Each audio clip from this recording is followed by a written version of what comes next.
오늘도 우리 기뻐하는 교회 예배 함께 하신 여러분들을 주님의 이름으로 환영하고 축복합니다. 우리 옆에 뒤에 계신 분들과 인사하겠습니다. 하나님이 우리와 함께 하십니다. 인사하겠습니다.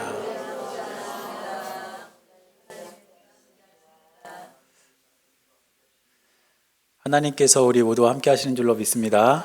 네. 오늘 그 전에 사역하던 그 교회 목사님하고 이렇게 잠깐 만날 일이 있었거든요. 그래서 이제 안부를 물어요.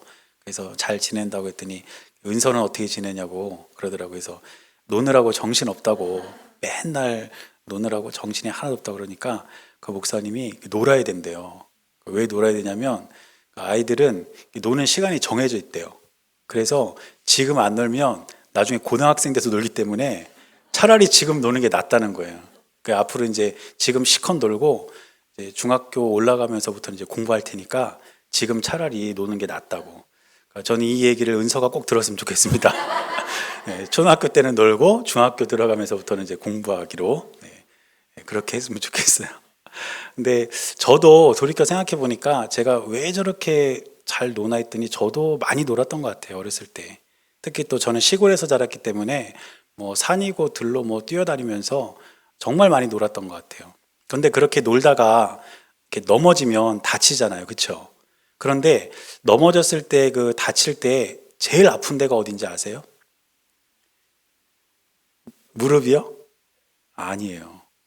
어디냐면 전에 다쳤던 데를 또 다치면 아파요.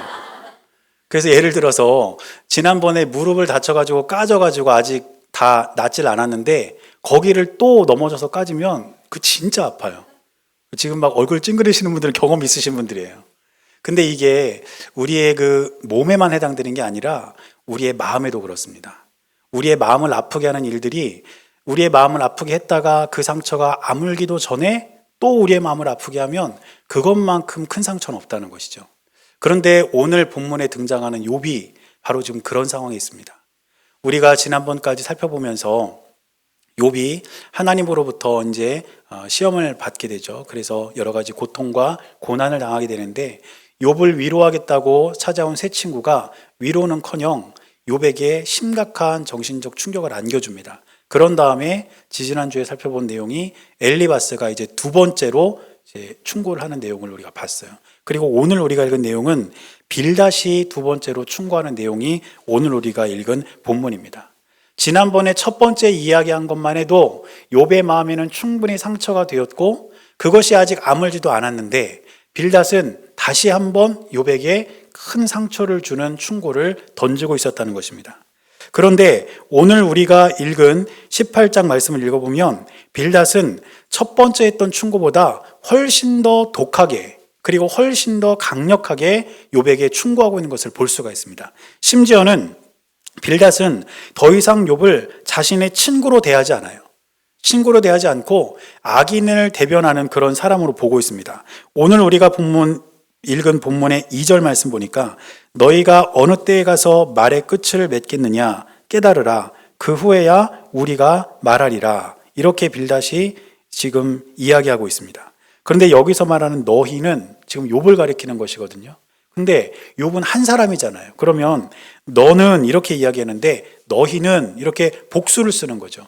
그 말은 무슨 뜻이냐면 너는 악인의 무리들 중에 대표자격이다. 네가 지금 말하는 걸 보니까 세상의 수많은 악인들 중에 네가 진짜 대표자격으로 그렇게 악한 말을 하고 하나님 앞에서 죄를 짓는구나. 그러면서 욥은 너희 그리고 자신은 우리 이렇게 철저하게 선을 구분하면서 이제 더 이상 친구가 아니라 악인과 의인으로 철저하게 구분하면서 지금 욥에게 충고하고 있는 것을 볼 수가 있습니다. 그러면서 이제 5절부터 욥을 향해서 빌닷이 숨막히는 공격을 퍼붓고 있는데 우리가 이미 본문을 읽었지만 5절부터 19절까지 보면 이 빌닷이 쉬지 않고 말합니다. 좀 잠깐 쉬어야 욥이 이렇게 반박이라도 하고 할 거 아니에요. 그런데 쉬질 않아요. 5절부터 19절까지 이 내용이 한 문장으로 되어 있습니다. 한 문장으로. 얼마나 강력하게 욥을 충고하고 욥을 비난했겠습니까? 이와 같이 빌닷은 안 그래도 힘들고 어려운 욥에게 또 한 번의 상처를 주고 있는 것을 볼 수가 있는데 지금 욥은 반복되는 고난 가운데 있지만 이 빌닷이 공격하는 말 속에는 하나님의 진리가 숨어 있음을 우리는 발견해야 될 줄로 믿습니다. 왜냐하면 욥도 고난이 계속되어 가는 삶을 살았고 때로는 우리들도 여러 가지 이유로 반복되는 고난 속에서 살아갈 때가 많습니다. 그리고 우리가 그 고난 속에 침몰되어 있으면 우리의 삶 속에 역사하시는 하나님의 진리를 깨닫지 못할 때가 너무나 많다는 거예요. 그래서 오늘 본문에도 보면 빌닷이 욥에게 한 말이 틀린 말은 아닙니다. 전제가 있다면 욥이 악인일 경우에 욥이 악인이라면 틀린 말은 아니에요. 그러나 욥은 하나님 앞에서 신실한 믿음을 지키며 살려고 애썼던 사람이기에 지금 빌닷이 욥에게 한 이 말을 뒤집으면 그 속에 감추어 있는 하나님의 말씀을 우리가 발견하면 그 속에는 우리를 향한 진리가 담겨 있다는 사실을 기억하시기를 바랍니다. 그래서 오늘 이 본문을 통해서 반복되는 고난 속에서 욥은 어떤 진리를 붙들어야 하며 우리 또한 때때로 고통과 고난 가운데 어떤 진리를 붙잡고 살아가야 할지 몇 가지를 함께 나눠보도록 하겠습니다. 첫 번째는 고난 속에서 발견할 수 있는 진리는 무엇이냐면 하나님께서는 우리 길에 빛을 비춰주신다는 겁니다. 오늘 본문의 5절과 6절 말씀을 보면 이제 빌닷이 욥에게 악인에게 임하는 심판에 대해서 설명을 하는데 그 내용이 무엇이냐면 악인에게는 빛이 사라질 것이다. 이것을 무려 다른 표현으로 4번이나 반복합니다.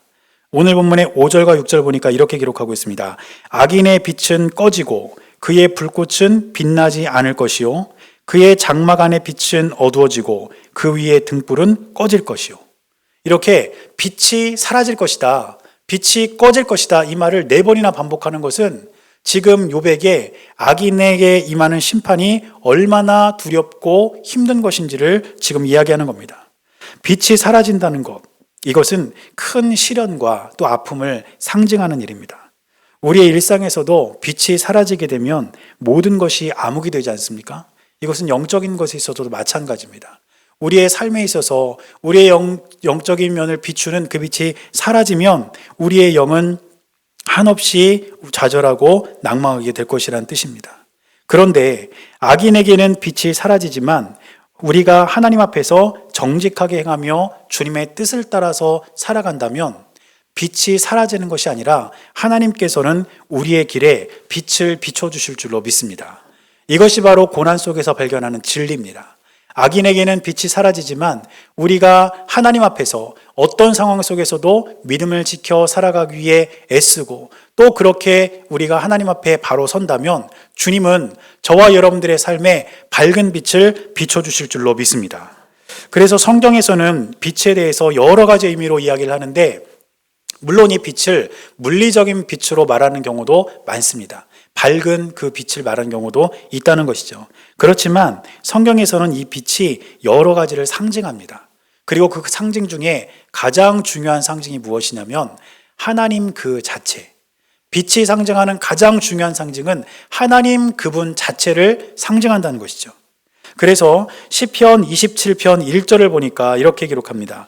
여호와는 나의 빛이요 나의 구원이시니 내가 누구를 두려워하리요 여호와는 내 생명의 능력이시니 내가 누구를 무서워하리요.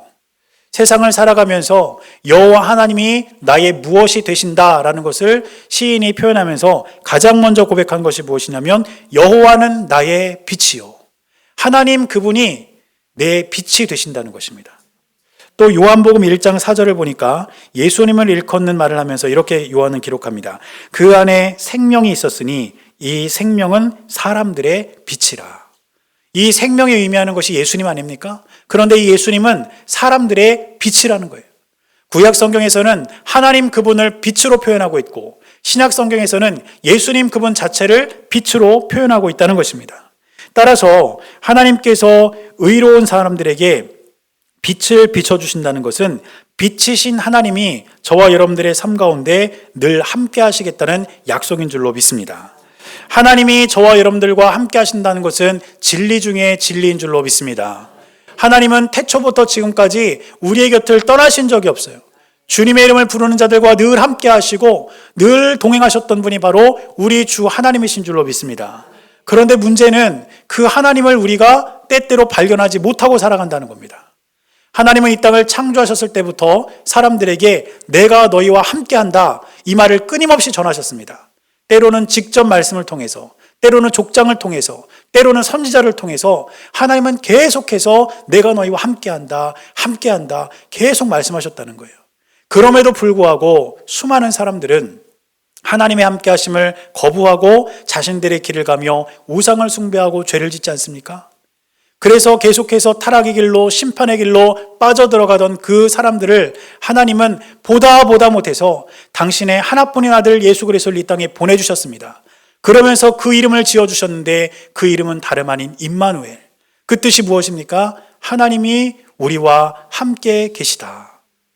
당신의 아들 예수 그리스도를 이 땅에 보내주시면서 내가 지금 그토록 함께하고 있다고 이야기했는데 너희들 왜 못 알아듣니? 내가 너희와 함께하고 있다는 사실을 두 눈으로 똑바로 볼 수 있도록 내 아들을 보내주겠다. 그것이 예수님을 보내주신 하나님 아버지의 마음인 것입니다. 사랑하는 여러분, 우리가 주님 앞에 바로 서기를 원할 때 우리 주님은 저의 삶 가운데, 저와 여러분들의 삶 가운데 빛을 비춰주실 줄로 믿습니다. 그 빛은 다름 아닌 주님의 동행임이라는 것을 기억하시며 늘 승리하는 저와 여러분들의 삶이 될 수 있기를 주님의 이름으로 간절히 축원합니다. 그런데 이 하나님의 동행이라는 것이 우리가 기쁘고 즐겁고 행복할 때는 느껴질 때가 많아요. 그런데 욥과 같이 고통과 고난 중에 있을 때는 하나님이 지금 나와 함께 하신다라는 생각보다는 하나님이 나를 버리셨는가, 이런 생각을 할 때가 많이 있습니다.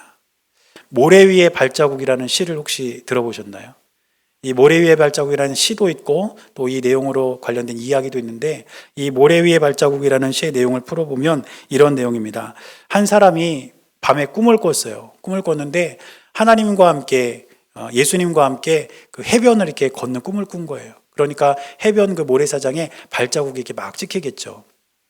그렇게 하나님과 예수님과 즐거운 그런 한때를 보내고 나서 자기가 걸었던 그 해변을 이렇게 돌아보니까 자기의 발자국 그 자체가 자신의 일생이었다는 거예요.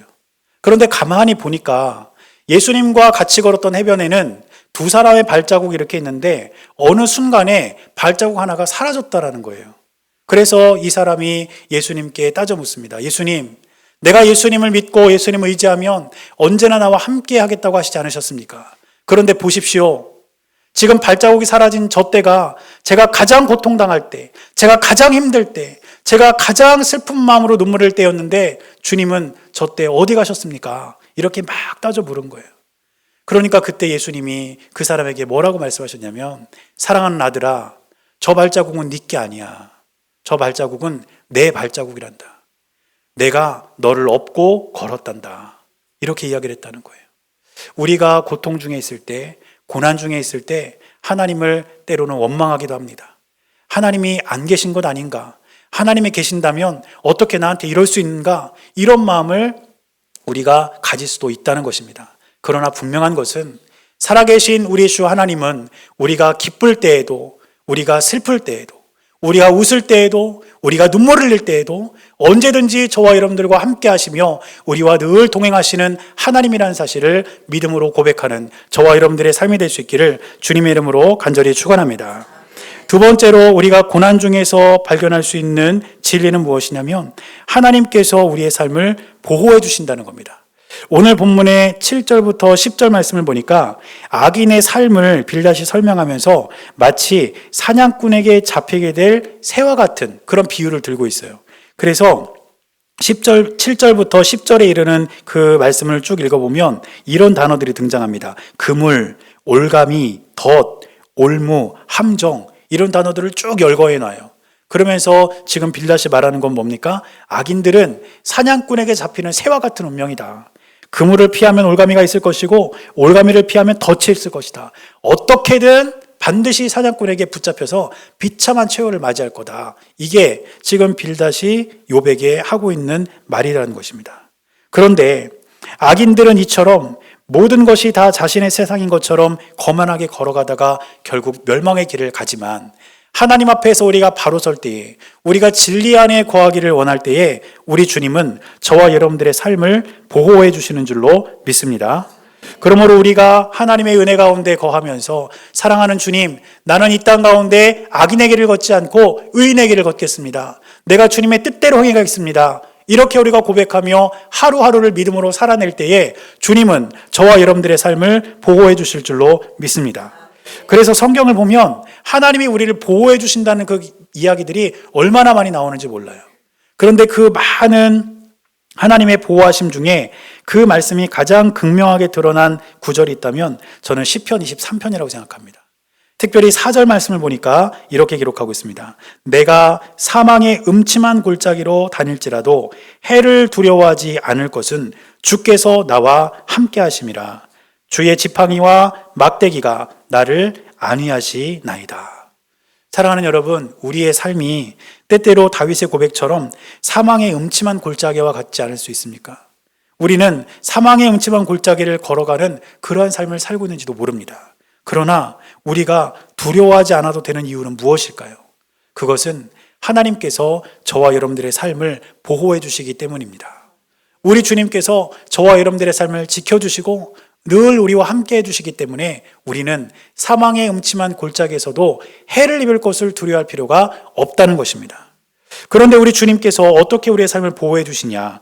다윗에 의하면 주의 지팡이와 막대기로 그 삶을 지켜주시고 보호해 주신다는 거예요. 이 막대기와 지팡이 두 가지가 나오는데 이제 어떤 분들은 사실은 이게 하나인데 때로는 이게 이제 막대기가 되기도 하고 때로는 이게 지팡이가 되기도 한다. 역할에 따라서 그 하나가 두 가지 역할을 한다고 이야기를 하기도 합니다. 그런데 케네스 베일리라는 분이 그 중동 지역에서 40-50년을 살면서 그 지역의 어떤 문화들을 많이 이렇게 연구를 하셨습니다. 그런데 그분이 이렇게 연구한 바에 의하면 목자의 막대기와 지팡이는 서로 다르다라는 거예요. 자, 그래서 막대기는 뭐냐면 그 길이가 약 한 80cm 정도 되는 그런 그 말 그대로 이제 막대기입니다. 그런데 그 막대기 끝에 뭐가 달려 있냐면 약간의 어떤 그 쇠붙이 같은 약간 무거운 그런 물체를 그 끝에다 이렇게 묶어 놓는다는 거예요. 왜냐하면 이제 무게 중심이 앞으로 쏠리게 해서 뭔가 이렇게 그걸 휘둘렀을 때 좀 더 빠른 속도로 이렇게 휘두를 수 있도록. 그게 이제 막대기인데요. 이건 언제 쓸까요? 양을 치다가 양을 해하려는 동물들이 다가올 때 그것을 물리치기 위해서 쓰는 도구가 뭐냐면 막대기예요. 그래서 여러분들 앞에 보시면 저 막대기 끝에 이렇게 고리가 달려있지 않습니까? 저 고리를 이제 허리다 이렇게 차는 거죠. 마치 경찰들이 옆에다 이렇게 곤봉 차고 있듯이 여기다 이제 차고 있는 거예요.